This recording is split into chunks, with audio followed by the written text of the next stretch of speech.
Assalamualaikum warahmatullahi wabarakatuh. Nama saya Garendik Sananda, NPM 19510200323, kelas Perbankan Syariah, kelas F.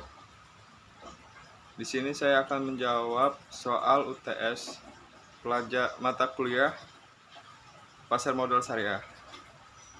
Soal pertama, jelaskan tentang pasar modal syariah dan instrumen yang ada di dalamnya, sertakan perbedaannya dengan pasar modal konvensional.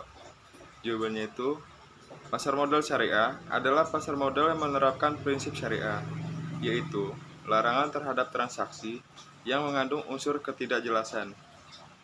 Dan instrumen yang ada di dalamnya, yang pertama itu ada sekuritas aset atau proyek aset, yang merupakan bukti pernyataan baik dalam bentuk penyertaan musyarakah maupun penyertaan mudharabah.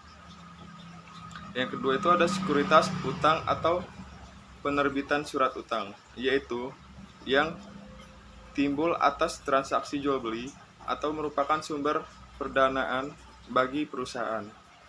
Dan yang ketiga ada sekuritas modal, merupakan emisi surat berharga oleh perusahaan emiten yang telah terdaftar di dalam pasar modal syariah berbentuk saham. Dan ada perbedaan dengan pasar modal konvensional.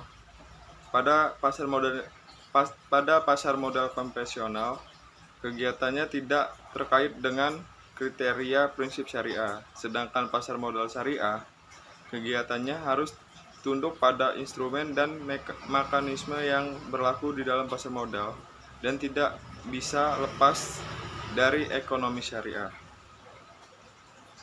Pasar modal syariah didasarkan pada Al-Quran dan hadis, sedangkan pasar modal konvensional melalui UU nomor 8 tahun 1995. Soal nomor 2, sebutkan resiko yang dapat terjadi di pasar modal syariah dan bagaimana cara menanggulangi resiko tersebut. Jawabannya, yang pertama itu ada resiko daya beli, dan yang kedua ada resiko tingkat bunga, yang ketiga ada resiko bisnis atau resiko menurunnya kemampuan memperoleh laba, yang keempat itu ada resiko pasar yang hampir semua harga di bursa efek mengalami kenaikan. Sebaliknya, apabila di pasar turun, saham ikut pula mengalami penurunan.